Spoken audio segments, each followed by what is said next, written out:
Inilah cerita misteri Jimat. Cerita misteri bersambung. Lingkaran Pesugihan Sang Juru Kunci, episode yang ke-17. Ditulis oleh Hanso dengan pembawa cerita Ki Banu Asmoro.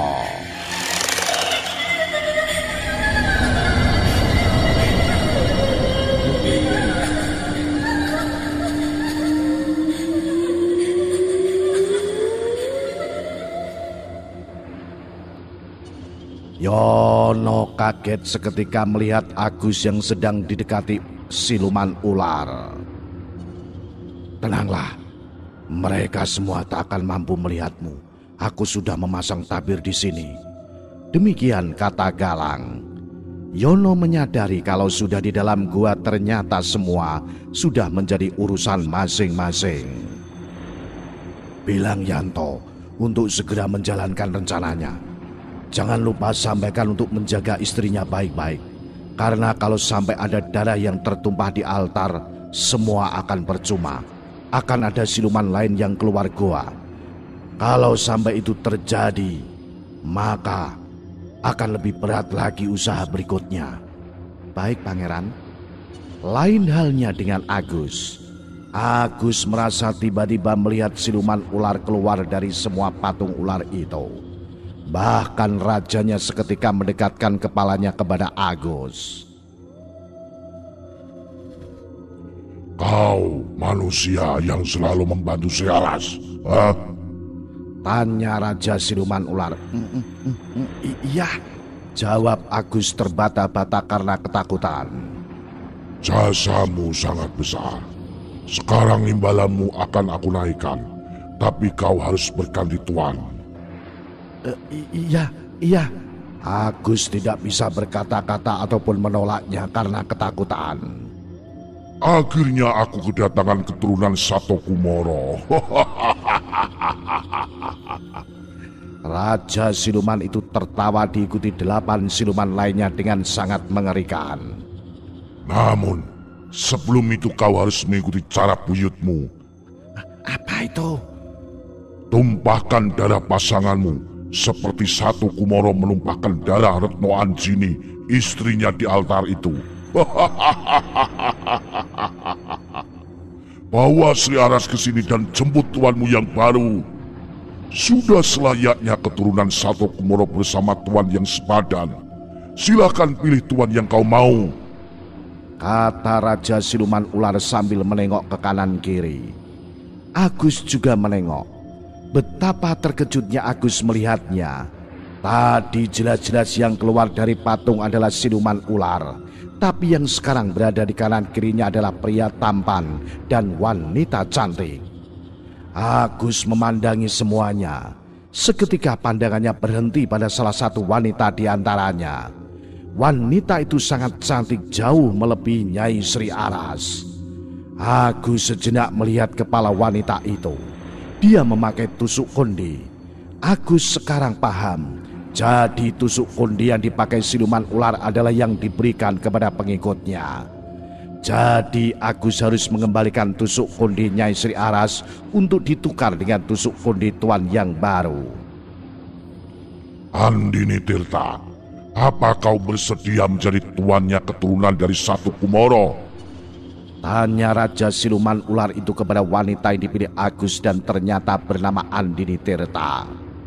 Andini Tirta hanya tersenyum genit sambil memainkan rambutnya. Raja Siluman Ular pun hanya tertawa. Lalu Andini Tirta memberi aba-aba kepada Agus untuk mengikutinya. Ternyata Agus dibawa ke sebuah ruangan di belakang patung ular sosok Andini Tirta. Di dalam ruang itu Agus melayani Andini Tirta. Agus tak mampu menolak kemauan Andini Tirta yang memiliki daya pikat tinggi. Selesai melayani Andini Tirta, Agus terkejut. Di lantai tempat dia melayani Andini Tirta, Agus menemukan banyak butiran berlian walau ukurannya kecil. Selama menjadi anak buah Nyai Sri Aras, Agus hanya mendapatkan uang dan perhiasan. Oleh sebab itu ketika mendapatkan berlian, Agus yakin bahwa tingkat Andini Tirta jauh di atas Nyai Sri Aras. Itu hanya imbalan di awal. Lalu Agus mengumpulkan berlian itu, lalu segera keluar ruangan. Anehnya, sekarang dia hanya melihat Yono, sementara para siluman ular sudah menghilang. Tanpa disadari Yono dan Agus, Yanto memantau dari kejauhan. Yanto langsung mengawasi Tuan Agus yang baru, Andini Tirta. Yono dan Agus kemudian keluar goa. Agus menyimpan berlian di sakunya supaya tidak diketahui Yono. Yono dan Agus kembali terkejut begitu keluar goa. Pintu goa, air terjun dan sendangnya menghilang. Bentuknya kembali seperti semula, berupa tebing dan cekungan tanah. Ternyata memang lokasinya tertutup tabir gaib.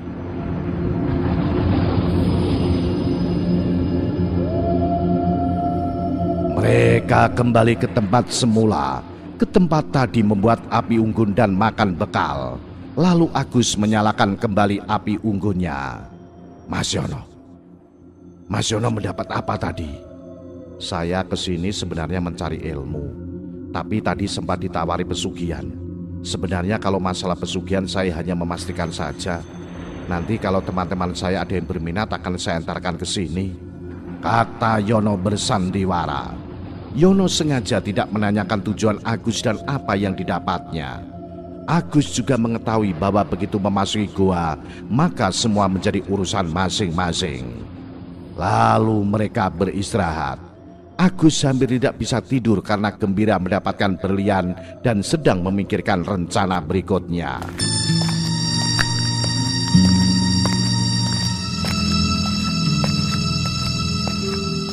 Keesokan paginya mereka pulang kembali. Sebelum melintasi jembatan setan, mereka melihat ke arah hutan mati, hutan yang menyimpan banyak misteri. Dan sebenarnya rumor yang beredar memang benar adanya. Hutan mati, tempat orang bertapa mencari ilmu dan tempat pesugihan. Namun belum ada yang berhasil menemukan lokasi tepatnya. Lalu mereka berjalan pulang. Selama perjalanan mereka banyak membicarakan gerojokan Combong. Agus menawarkan Yono untuk menginap di rumahnya daripada tidur di penginapan. Yono menyanggupi. Akan tetapi Agus juga mengatakan bahwa besok atau lusa Agus akan pergi mengurus daging. Yono paham akan hal ini. Dia pasti akan kembali ke gerojokan Combong tanpa mau diikuti Yono. Yono cuma mengangguk. Setelah sampai warung, Agus menyuruh anak buahnya yang masih menunggunya untuk pulang mengendarai sepeda motornya sendirian. Agus menemani Yono menggunakan bis. Kita ngopi dulu ke taman yuk mas. Boleh. Setelah kejadian semalam saya memang ingin sejenak menenangkan pikiran. Benar. Tiba-tiba Yono mendengar suara Yanto. Aku menuju taman, kata Yanto kepada Yono. Yono menjawab, saya bersama Agus. Saya tidak bisa menjelaskan semuanya saat ini. Silahkan dilihat yang kami rencanakan. Yanto mengerti. Pasti ada sesuatu. Yanto segera mengetahuinya dari ingatan Yono dan Agus. Yanto tersenyum. Yanto dan Yono sudah menyiapkan rencana selanjutnya. Yanto dan Suryati sudah hampir sampai di taman. Mereka melihat ada kerumunan tukang obat dekat taman. Ternyata kerumunan tukang obat itu dimanfaatkan oleh pecopet untuk mengambil keuntungan. Yanto mencoba melihat orang yang mana si pencopetnya. Dia mendapatkannya. Ternyata 4 orang yang beberapa waktu yang lalu di bis yang ditumpangi Yanto. Kita beli dawet yuk, Ti.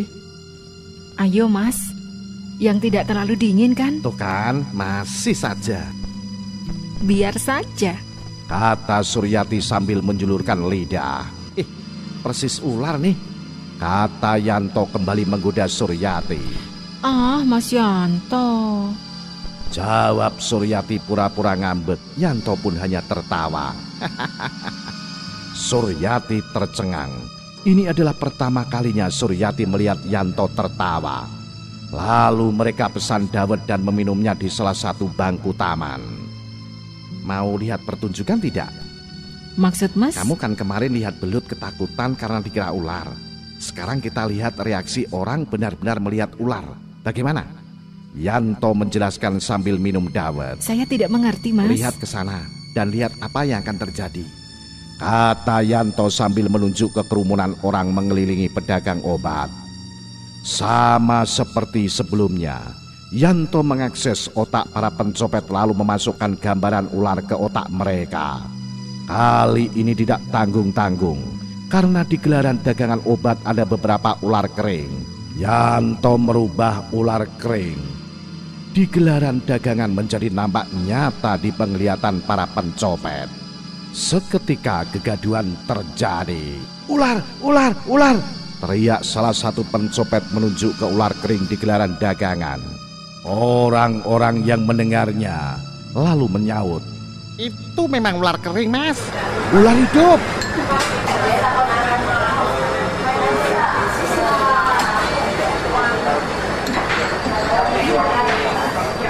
Lalu 3 pencopet yang lain juga berteriak, "Ular, ular, ular, ular!" Sambil mengeluarkan isi kantong celana dan jaket mereka, lalu melemparnya ke lantai. Semua orang terkejut. 4 orang ini mengeluarkan banyak dompet dari kantong celana dan jaket mereka. Seketika orang-orang yang melihat langsung memeriksa dompet masing-masing. Ada yang kehilangan dompet, lalu yang merasa hilang memeriksa dompet yang terlihat mirip dengan miliknya. Begitu melihat isinya, "Copet!" teriakan salah satu orang itu membuat kegaduhan. Ternyata beberapa orang juga telah kehilangan dompet. Seketika para pencopet itu dipukuli. Anehnya, para pencopet itu tidak melakukan perlindungan diri ketika dipukuli. Mereka justru sibuk menyingkirkan sesuatu di tubuh mereka lalu melemparnya. Yanto memasukkan gambaran ular yang merayap di tubuh mereka, sehingga para pencopet seolah-olah sedang menyingkirkan ular yang sedang merayap di tubuh mereka. Bahkan ada salah satu dari pencopet yang mengambil kayu lalu memukuli ular kering di gelaran dengan panik. Dia dimasukkan gambaran ular hidup oleh Yanto pada ular kering itu. Orang-orang yang tadinya memukuli mereka menjadi bingung. Lalu petugas linmas dari kelurahan datang. Setelah memeriksa dompet dan memberikan kepada pemiliknya, mereka membawa para pencopet tadi yang masih sambil ketakutan. Di saat semua orang heboh, Yanto hanya menyaksikan dengan santai sambil meminum dawetnya. Sementara Suryati kebingungan melihat apa yang terjadi. Tidak perlu bingung, Ti. Sama seperti yang kulakukan kepadamu semalam. Bedanya kalau kamu semalam hal yang benar, sementara pencopet itu aku manipulasi otak dan pikiran mereka. Oh, serem ih. Suryati menganggukkan kepalanya sambil mengeluh. Yanto hanya tersenyum. Tiba-tiba menunjuk ke tanaman bunga yang banyak kupu-kupunya.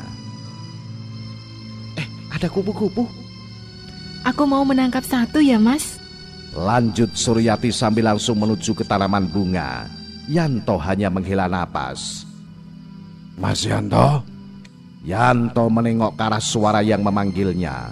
Ternyata Agus bersama Yono. "Mas Yanto?" Yono memberi tanda. Yanto dan Yono sudah berkomunikasi sebelumnya. Yanto segera memulai sandiwaranya bersama Yono. Mas sudah kembali? Bagaimana bisnisnya? Lancar?" "Lancar, Mas," jawab Agus sambil tersenyum. "Perkenalkan, ini Mas Yono, teman saya. Dia bisnis daging juga," kata Agus memperkenalkan Yono. "Mas Yono, ini Mas Yanto yang saya ceritakan sebelumnya." Agus memperkenalkan Yanto. Lalu Yono mengulurkan tangannya berjabat tangan dengan Yanto dan saling memperkenalkan nama. Dalam hati mereka tertawa. Agus memanggil Suryati yang sedang mengejar kupu-kupu. Suryati menengok dan berlari menuju Agus. "Sudah pulang, Mas?" "Sudah. Perkenalkan, ini Mas Yono temanku," kata Agus memperkenalkan Yono ke Suryati. Lalu Yono dan Suryati saling berkenalan. "Mas Yono malam ini akan menginap di rumah ya, Ti? Nanti siapkan kamar satu lagi." Nanti saya siapkan, Mas. Kita makan di rumah makan dulu ya sebelum pulang. Agus mengajak ke semua. Lalu mereka makan di rumah makan tempat yang dimaksud Agus sambil membicarakan banyak hal.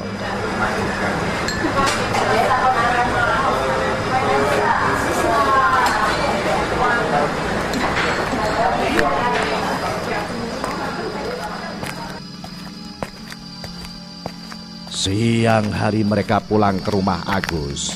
Setelah istirahat sejenak, Agus pamit pergi sebentar untuk mengurus pengiriman daging hari berikutnya. Yanto dan Yono mengetahui kalau Agus sengaja membereskan pekerjaannya supaya besok bisa ke Grojogan Combong.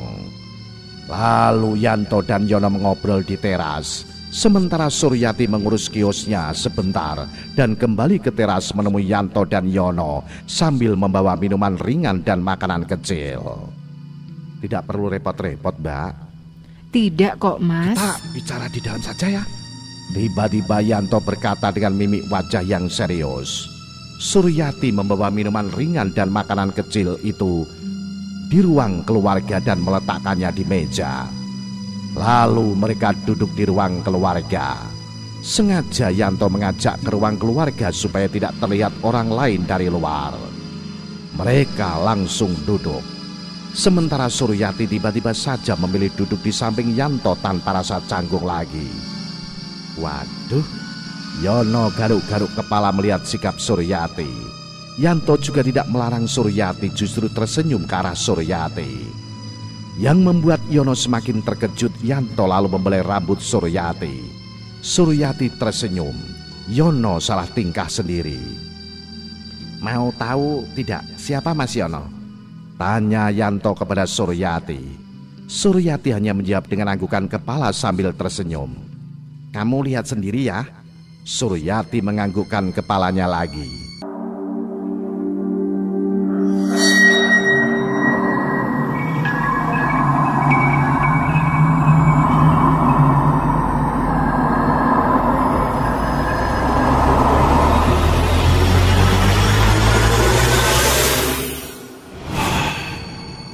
Yanto kemudian membagi Sukma Galang ke Sukma Yono sehingga Nyai Sri Aras tidak berani melihat Yono. Lalu Yanto memasukkan gambaran siapa Yono ke Suryati. Tiba-tiba Suryati terjatuh bersandar ke bahu Yanto. Yanto masih memegang kepala Suryati. Dia kenapa, Mas? Yono bertanya. Daripada menjelaskan terlalu panjang, lebih baik dia mengetahui sendiri. Lagi pula sebagian hal dia sudah mengetahui. Tenang saja, Suryati sudah ikut bersandiwara kok. Yanto menjelaskan. Yono tertawa mendengarnya. Yanto memasukkan gambaran asli siapa Yono, sehingga Suryati mengetahui bahwa Yono adalah cucu nenek Minah.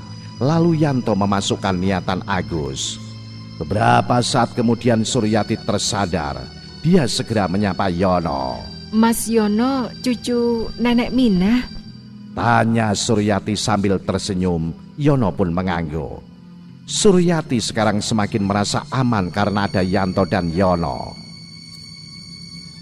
Tidak dengan Yanto, bagaimanapun juga Suryati akan dibawa oleh Agus ke Grojogan Combong karena Nyai Sri Aras ada di dalam Suryati. Yanto mempunyai rencana, jadi memberitahukan kepada Suryati dan Yono. Yono, besok pagi-pagi pergilah. Bilang saja mau pulang. Aku juga akan pamit kepada Agus. Kamu iakan apapun ajakan Agus. Selebihnya akan aku urus. Tapi mau tidak mau tetap kamu harus ke Grojogan Combong. Yono, kamu tunggu aku di Grojogan Combong. Aku tidak menjanjikan keselamatan siapapun dalam hal ini. Tapi aku akan mempertaruhkan semuanya untuk melindungi Muti, bahkan dengan nyawaku. Kata Yanto kepada Suryati sambil membelai rambut Suryati. Suryati mengangguk sambil menahan tangis memandang Yanto. Jarak antara wajah mereka hanya sejengkal. Yono hanya terbengong-bengong melihat mereka berdua. Kamu mengerti Yono? Tanya Yanto kepada Yono. Iya Mas. Jawab Yono terbata-bata. Jangan terlalu banyak melamun. Tegur Yanto sambil menahan tawa.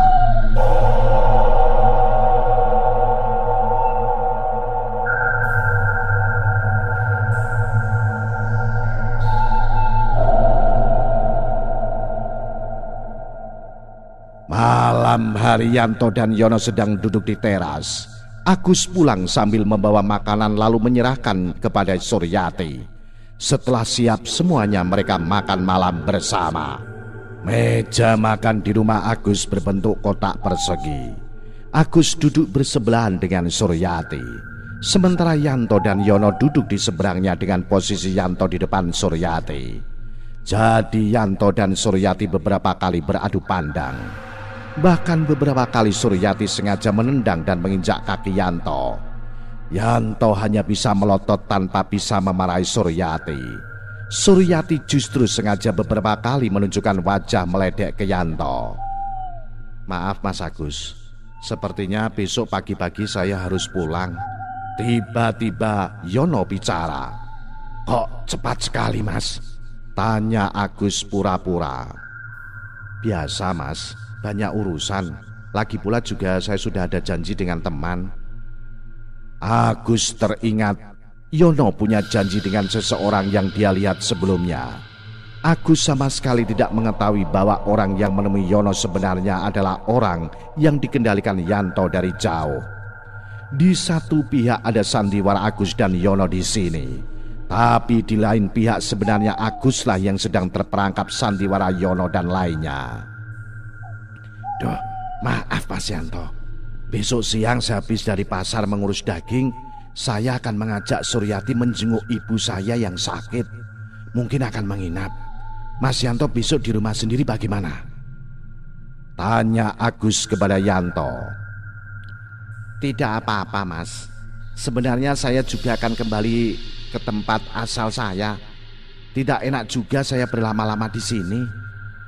Tidak masalah kok Mas. Menginap saja dulu semalam lagi. Hitung-hitung jaga rumah. Selama kami pergi, urusan kios biar anak buah Suryati yang ngurus. Bagaimana Ti? Kamu bisa ikut menjenguk ibuku? Giliran Agus bertanya kepada Suryati. Bisa Mas. Jawab Suryati sambil memaksakan senyum. Seketika Suryati berubah mimik mukanya. Agus ternyata benar-benar akan membawanya. Sementara Yanto segera mengetahui niatan Agus memaksa dengan halus kepada dirinya. Agus ingin mengambing hitamkan dirinya setelah mengorbankan Suryati. Segera Yanto mengirim niatan Agus kepada Yono dan Suryati. Yono menganggukkan kepalanya.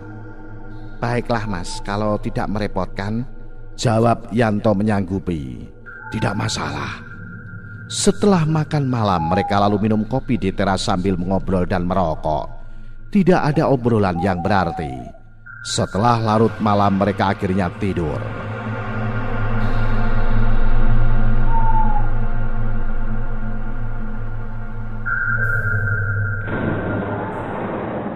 Keesokan harinya, setelah bersiap-siap Yono benar-benar pamit.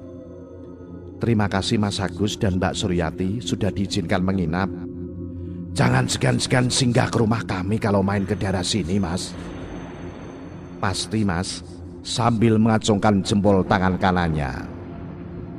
Kebiasaan ini sudah dipahami Yanto.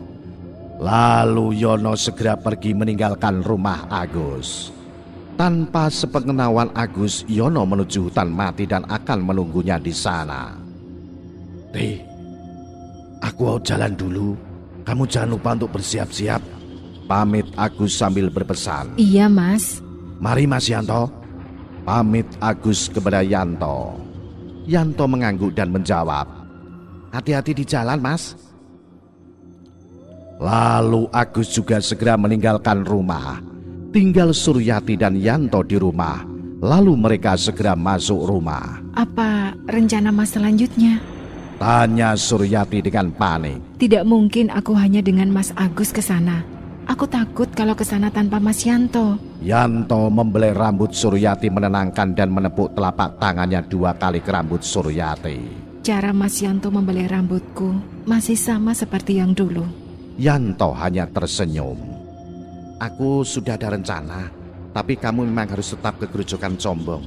Tenang saja, aku akan bersamamu, menjagamu Ti. Suryati mengangguk, lalu Yanto membisikkan rencananya. Siang hari Suryati sudah siap. Agus datang. Agus pun bersiap-siap, tak lupa Agus diam-diam mengambil tusuk konde dan menyimpannya. Lalu Agus pun pamit kepada Yanto. Mas Yanto, kami jalan dulu. Tolong jaga rumah ya. Siap, Mas. Ayo berangkat. Sebentar Mas, dompetku ketinggalan, kata Suryati sambil masuk ke kamar lagi. Tak lama kemudian sudah keluar sambil membawa dompet tangan. Ayo Mas. Lalu Agus dan Suryati segera berangkat. Hati-hati di jalan, pesan Yanto.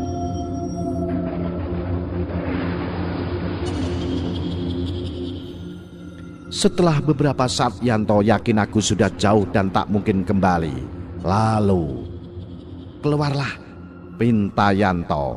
Lalu yang keluar dari kamar adalah Suryati. Ini adalah bagian dari rencana Yanto. Suryati yang sebenarnya tadi memang memasuki kamar untuk mengambil dompet yang ketinggalan. Tapi Suryati segera bersembunyi di kolong tempat tidur atas arahan Yanto. Lalu Suryati diam menunggu aba-aba dari Yanto. Jadi yang keluar sebelumnya dari kamar adalah sosok Suryati yang hanya ada di bayangan atau pandangan Agus saja. Inilah kehebatan gendam sukma yang dikuasai Yanto. Yanto memasukkan gambaran Suryati secara nyata ke pikiran Agus. Jadi yang melihat Suryati di sebelah Agus sebenarnya hanya Agus seorang. Jadi bagi orang lain yang melihat Agus seolah-olah berbicara dengan Suryati akan menilai bahwa Agus berbicara sendiri seperti orang gila. Termasuk anak buah Agus yang mengantar Agus dan Suryati. Sopir Agus kebingungan dengan segala sikap dan perkataan Agus. Namun dia tidak berani bertanya. Sopir Agus mengantar sampai ke warung tempat sebelumnya Agus menanyakan arah ke hutan mati. Sementara itu Yanto sedang bersama Suryati juga sedang bersiap.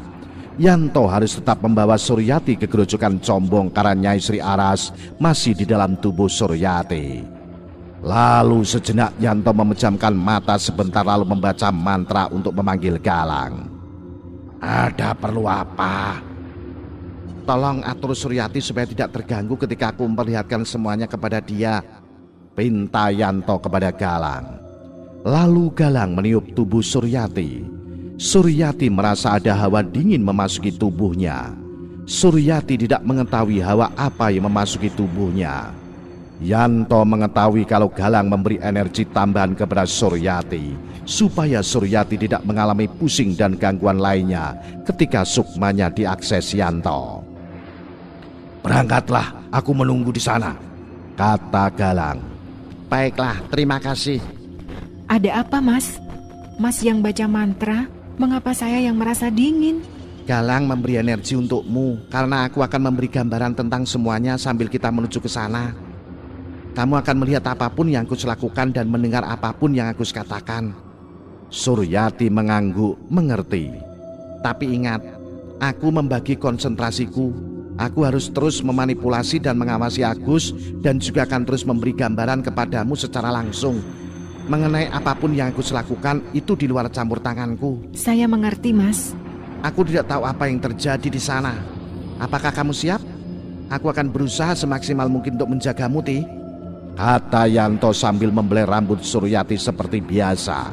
Suryati langsung memeluk Yanto. Aku percaya Mas Yanto, jawab Suryati sambil memeluk Yanto.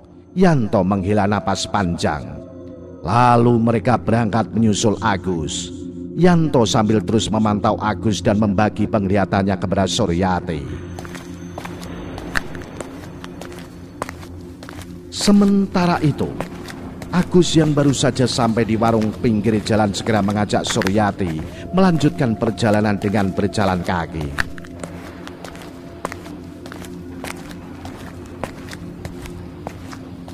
Suryati bertanya, "Kok kesini Mas? Katanya mau ke tempat ibu." "Mampir dulu ke tempat temanku. Ada barangku yang ketinggalan. Aku mau ambil mumpung lewat sini." "Tapi ini kan ke arah hutan Mas." Agus hanya diam. "Mas, ini benar ke dalam hutan? Masa iya teman Mas tinggal di sini?" "Iya benar. Temanku itu orang pintar dan tinggalnya memang di dalam hutan." "Atau aku tunggu di warung saja ya Mas?" "Kamu harus ikut. Sudahlah, jangan banyak bicara." kata Agus dengan tegas. Suryati melihat dan mendengar Agus berbicara dengan gambarannya mulai merasa miris. Baru kali ini Suryati melihat dan mendengar Agus mulai keras dalam berbicara. Agus dan Suryati sudah mulai jauh masuk ke dalam hutan. Suryati mulai kelelahan. Mas, istirahatlah dulu. Saya lelah sekali. Kalau istirahat nanti kita kemalaman di jalan. Ayo tetap berjalan, pelan-pelan saja, kata Agus mulai dengan nada tinggi. Sebenarnya kita mau kemana sih, Mas? Tidak mungkin ada orang tinggal di dalam hutan seperti ini, Mas. Sudah, jangan banyak bicara. Ayo cepat. Hardik Agus sambil memegang tangan Suryati dan agak menyeret Suryati berjalan. Suryati melihatnya mulai tercekat. Suryati mulai melihat karakter asli Agus suaminya. Karena memang kemampuan berjalan Suryati tidak setangguh Agus, maka perjalanan agak lambat. Dan hingga sampai jembatan setan sudah menjelang sore. Mas, aku benar-benar kelelahan, Mas. Baiklah, istirahat sejenak, kata Agus dengan nada mulai keras lagi. Karena sudah sore menjelang petang, jembatan setan hampir tertutup kabut. Nampak jembatan setan dan hutan mati di depan mulai terlihat angker. Ayo, kita lanjutkan perjalanan. Mas, kita mau kemana? Itu jalan berbahaya. Kanan kiri ada jurang. Aku takut. Jangan banyak bicara. Ayo, cepat jalan. Tidak mau, Mas. Ayo jalan, atau aku paksa. Tidak mau, Mas. Lalu Agus tiba-tiba menampar Suryati. Suryati menangis, tapi Agus tidak memperdulikannya. Lalu Agus memegang tangan Suryati dan menyeretnya melintasi jembatan setan. Suryati berusaha meronta-ronta melepaskan tangan Agus, tapi percuma. Agus tenaganya lebih kuat dan sudah kalap. Suryati yang melihat ini mulai menangis. Dia tidak mengira akan bersikap seperti ini. Agus hanya manis di depan, namun di belakangnya Agus sangat bengis. Sementara itu, ketika Agus menyeret Suryati melintasi jembatan setan, Yono sedang mengintai Agus dari sebuah sudut hutan mati. Mas Yanto memang hebat.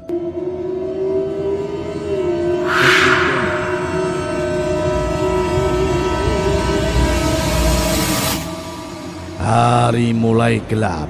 Agus masih menyeret Suryati jauh ke dalam hutan mati. Suryati tak henti-hentinya menangis sepanjang jalan. Sementara itu Yanto dan Suryati juga sudah sampai di jembatan setan. Apakah masih sanggup berjalan? Masih, Mas.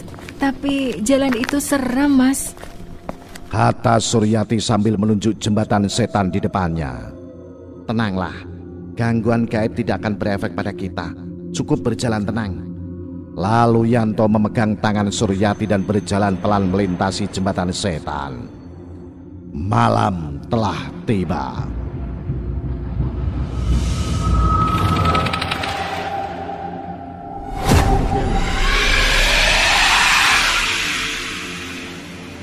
Akhirnya Agus dan Suryati sampai di tanah lapang dekat Grojogan Combong. Tanpa membuang waktu, Agus langsung menuju pinggiran cekungan tanah, menghadap tebing dan membaca mantra. Ana wujud ana rupa, ana wujud ana rupa, ana wujud ana rupa. Seperti sebelumnya, seketika air terjun mulai nampak menutupi mulut goa. Mata Agus seketika berbinar ketika dia berhasil membuka tabir Grojogan Combong. Agus tidak menyadari kalau sebenarnya dia tidak mampu membuka tabir penutup Grojogan Combong, walau membaca mantra yang sama dengan yang dibaca Yono. Sebenarnya tabir Grojogan Combong terbuka karena Yono yang membaca mantra pembuka tabir sambil bersembunyi di kegelapan.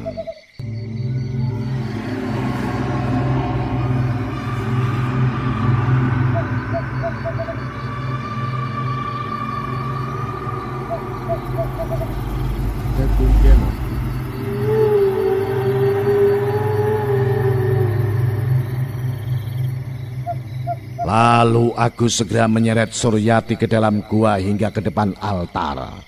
Suryati masih meronta-ronta. Lalu dengan kejam Agus memukul Suryati hingga pingsan. Lalu Agus menyalakan obor dan perapian. Agus lalu menidurkan Suryati ke altar dan mengambil tusuk kondenya lalu menaruhnya di sebelah Suryati. Agus lalu duduk bersila menghadap altar dan patung Raja Siluman Ular. Tuanku Raja Siluman Ular, aku membawa istriku sebagai persembahan dan Nyai Sri Aras kepadamu, kata Agus. Berkali-kali Agus mengucapkan kalimat yang sama. Setelah beberapa saat kemudian, Raja Siluman Ular dan siluman lainnya muncul masih dalam bentuk ular. Lalu kedelapan siluman yang di kanan kiri Agus berubah menjadi sosok manusia. Ada apa keturunan Satu Kumoro? Tanya Raja Siluman Ular. Ini, saya membawa istri saya sebagai syarat mengembalikan Nyai Sri Aras dan tuan baru saya. Apa maksudmu? Ini istri saya, jawab Agus sambil mempersilahkan Raja Siluman Ular melihat Suryati. Hanya tusuk konde kau bawa ke sini. Mana istri dan wadak Sri Aras? Tanya Raja Siluman Ular dengan nada marah. Ini istri saya, jawab Agus sambil terus menunjuk Suryati kembali. Dasar manusia bodoh. Lalu Raja Siluman Ular mendekatkan kepalanya ke wajah Agus dan membuka mulutnya. Agus ketakutan karena mengira akan dimakan oleh Raja Siluman Ular. Ternyata Raja Siluman Ular hanya menyemburkan napasnya ke wajah Agus. Seketika Agus tersentak, lalu Agus melihat perubahan pada pandangannya. Suryati yang tadi pingsan dan dia baringkan di altar ternyata menghilang. Hanya tersisa tusuk kondenya. Dasar manusia bodoh. Sebagai keturunan Satu Kumoro kau benar-benar mencoreng wajahnya. Apa yang terjadi?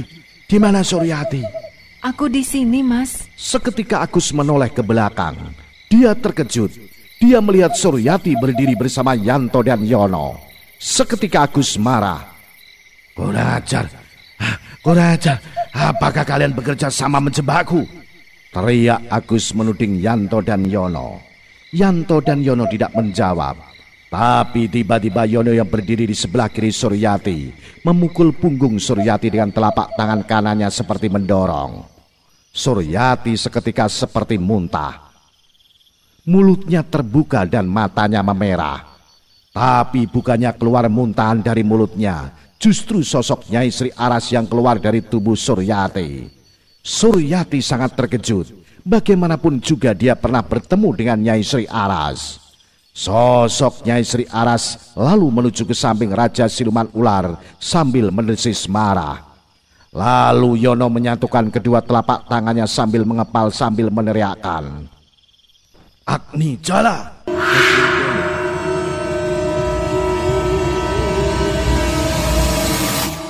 Seketika dari belakang Yanto, Suryati dan Yono muncul nyala api berbentuk seperti jala. Nyala api itu bermula dari lorong masuk gua lalu merambat ke dinding gua.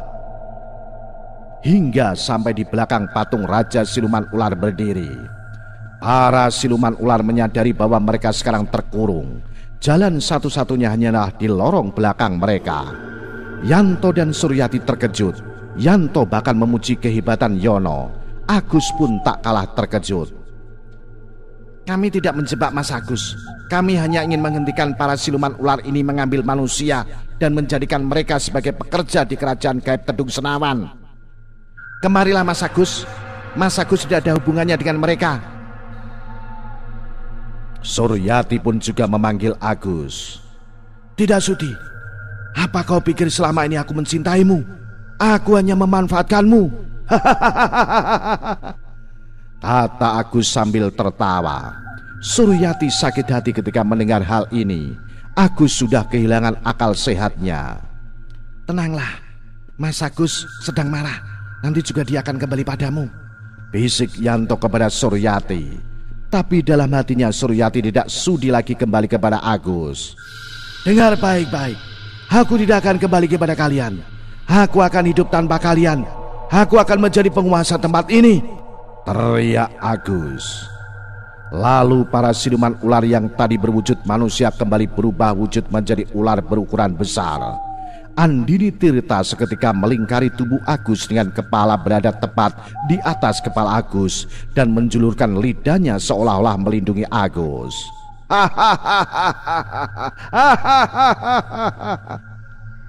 Mas, tempat ini sudah terkurung. Kemarilah, keluarlah bersama kami, ajak Yanto kembali. Kalau Andini Tirta tidak bisa keluar bersamaku, maka kalian juga tidak akan bisa keluar dari sini. Teriak Agus dengan lantang. Sadarlah Mas, semua sudah berakhir, bujuk Yanto. Tetapi kali ini Suryati sudah tidak memperdulikan Agus lagi. Tuanku, aku akan mengabdi kepadamu seumur hidupku. Habisi mereka semua untukku. Tiba-tiba Agus meminta kepada Andini Tirta dan Raja Siluman Ular. Para siluman ular segera bersiap-siap menyerang Yanto, Suryati dan Yono. Suryati, cepat kau ke belakangku. Iya Mas, kata Suryati ketakutan. Sedangkan Yono bermaksud berdiri di depan Yanto untuk melindungi Yanto dan Suryati. Namun tiba-tiba Yanto, Suryati dan Yono tidak bisa bergerak. Mereka tidak tahu apa yang terjadi. Dan para siluman itu tiba-tiba menyerang mereka. Lalu sesuatu terjadi. Dari tubuh mereka bertiga muncul seperti asap berbentuk bola, sehingga mereka di dalam asap berbentuk bola. Ketika para siluman ular sampai pada asap bentuk bola itu, seketika para siluman ular terpental ke belakang. Semuanya kaget termasuk Agus. Andini Tirta kembali pun melingkari Agus untuk melindunginya. Lalu para siluman ular menyerang kembali. Tiba-tiba dari tubuh Yanto, Suryati dan Yono keluar sosok manusia berbaju zaman dulu menghalau para siluman ular hingga terpental kembali. Akhirnya Yanto, Suryati dan Yono bisa bergerak kembali. Yono mengenali sosok yang ada di depannya. Para siluman yang terpental segera bangun kembali. Sejenak Raja Siluman Ular terkejut lalu tertawa. Akhirnya kita ketemu kembali. Yanto, Suryati dan Yono bingung dengan apa yang terjadi. Lalu tiba-tiba tubuh Agus terjatuh ke lantai. Dari dalam tubuh Agus keluar asap dan membentuk menjadi sosok manusia. Yanto, Suryati dan Yono terkejut. Sosok yang berada pada Agus sama persis dengan yang ada di depan Yanto. Lalu sosok di badan Agus menunjuk ke arah sosok wanita di depan Suryati sambil berkata, "Sudah kuduga, diam-diam kau mencintai adikku." Pertemuan yang menyenangkan Yasa Amarta, Retno Anjani dan Seto Kumoro. Akhirnya aku bisa menghabisi kalian semua sekaligus. Teriak Raja Siluman Ular. Yanto pernah mendengar nama Yasa Amarta dari Galang. Yasa Amarta pernah menemui Yono dan sekarang berada di depan Yono. Nama Seto Kumoro juga pernah didengar oleh Yanto dan Yono dari Galang. Sementara nama Retno Anjini masih asing di telinga mereka. Lalu seluruh siluman ular maju menyerang. Nah, bagaimanakah kisah selanjutnya? Apa yang akan terjadi kemudian? Ikuti terus cerita misteri bersambung Lingkaran Pesugihan Sang Juru Kunci episode selanjutnya. Salam Jimatres, salam satu misteri. Au.